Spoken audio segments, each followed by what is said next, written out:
Hi, first grade. We are right in the middle of chapter 3. The boys are trying to figure out the mystery of the missing Mr. Big Nose, and they're getting on the disguise-o-matic, and Terry's dressed up as all these crazy things. And oh, we just learned about the fried egg car, and they got in the car.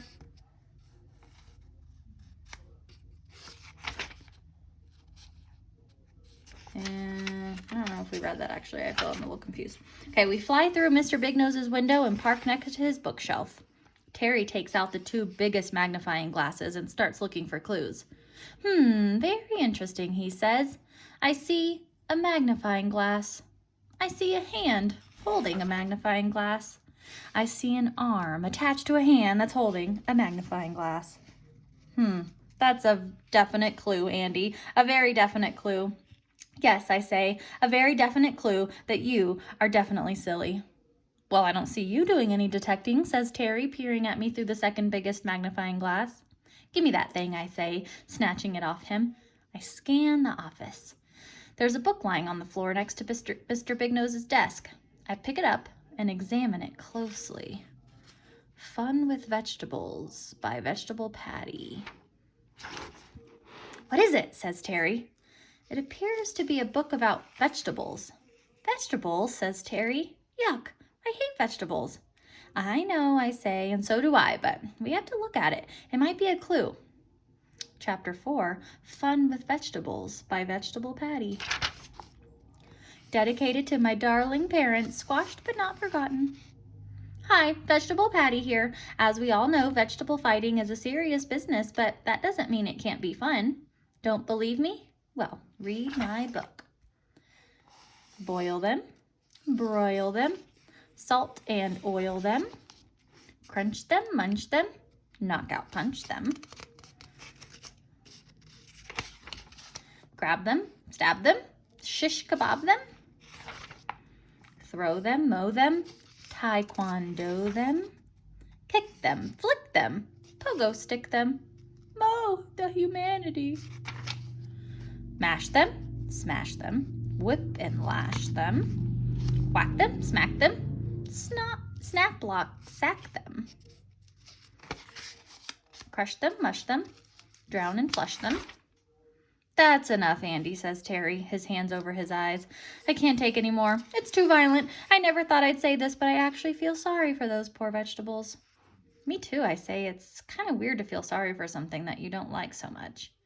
I know, says Terry, but whoever wrote this book must hate vegetables even more than we do. You can say that again, I say. Whoever wrote this book must hate vegetables even more than we do, he says. Terry, I say, I didn't mean for you to actually say it again, but I'm kind of glad you did. Why? Because it's true. Whoever wrote this book must hate vegetables even more than we do.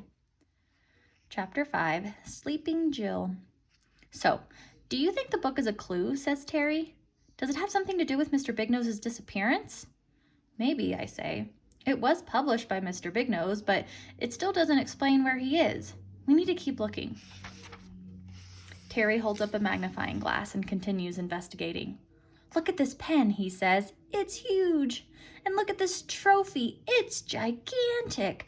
And look at this paperclip. It's massive. Terry, I say. Terry turns to me, still looking through the magnifying glass. Yikes, he says. You're enormous, too. No, I'm not, I say. And neither is that paperclip. You're just looking at everything through your biggest magnifying glass. Aha, says Terry. Another mystery solved.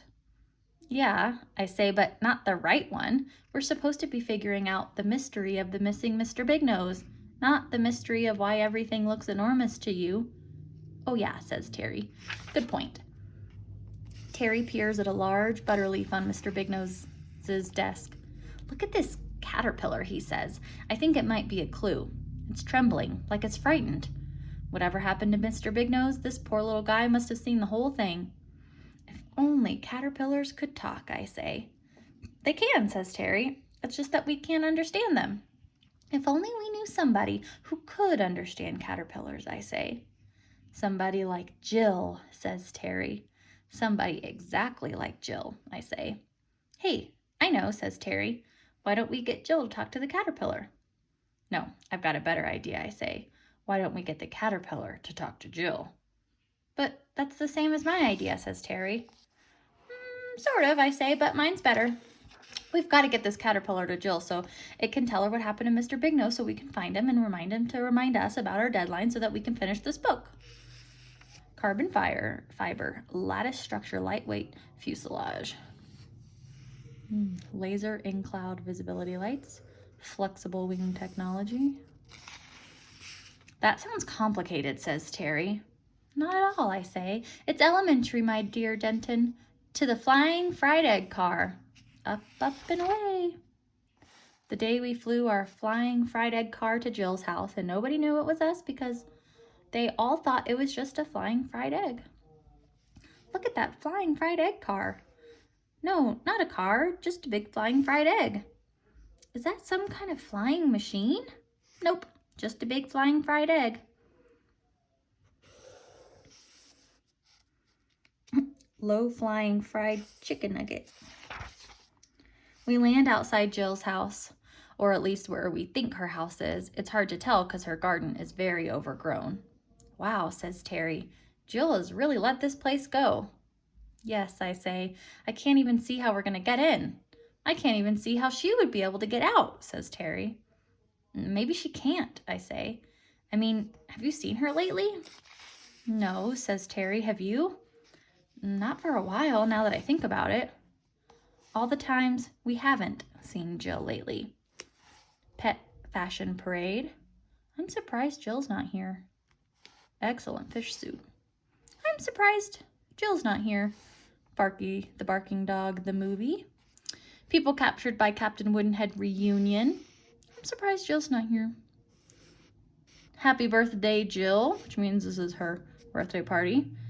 And Andy saying, I'm surprised Jill's not here. Looks like we have another mystery to solve, I say. The mystery of why we haven't seen Jill lately. Yay, says Terry, and I've got just what we need to solve it.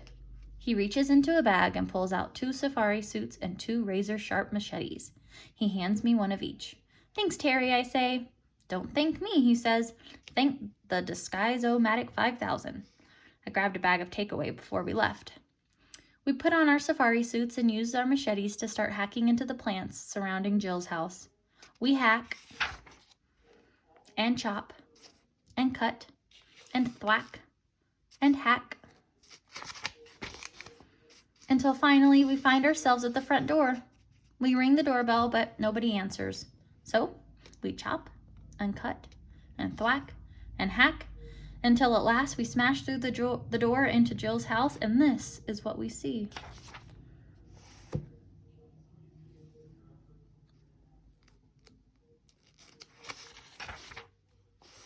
They're asleep, I say. I'm surprised the noise we made chopping and cutting through the door didn't wake them up. Yeah, says Terry, not to mention the thwacking and hacking. We go into the kitchen and find Jill. She's fast asleep too.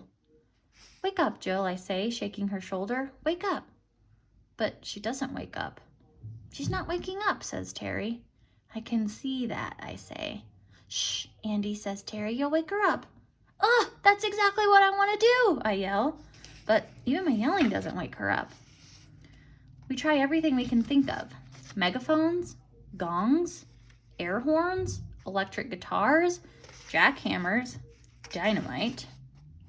But nothing works. Not even poking. Poke. I say. This is no ordinary sleep. This is what's known in the storytelling trade as enchanted sleep, like in Sleeping Beauty. Oh, I love that story, says Terry, but it's scary when the barn catches fire and the horses are all frightened. No, that's Black Beauty, I say. Sleeping Beauty is a fairy tale about a princess with a curse on her who pricks her finger on a very sharp spindle and falls asleep for 100 years. But there's nothing that looks like a very sharp spindle here, says Terry, examining the table with a magnifying glass. Well, nothing except this very sharp carrot. Good detecting, Terry, I say. Jill must have a curse on her, and she pricked her finger on that carrot. But why would Jill have a curse on her, says Terry. I don't know, I say. Looks like we have another mystery to solve. Yay, says Terry, but poor Jill. Will she have to sleep for 100 years? Not necessarily, I say. In the fairy tale, Sleeping Beauty is woken by a kiss. Yuck, says Terry. I'm not kissing her. It's okay, I say. I'll do it. I lean down, close my eyes as tight as I can, and put my lips on her cheek. It's not working, says Terry. She's not waking up.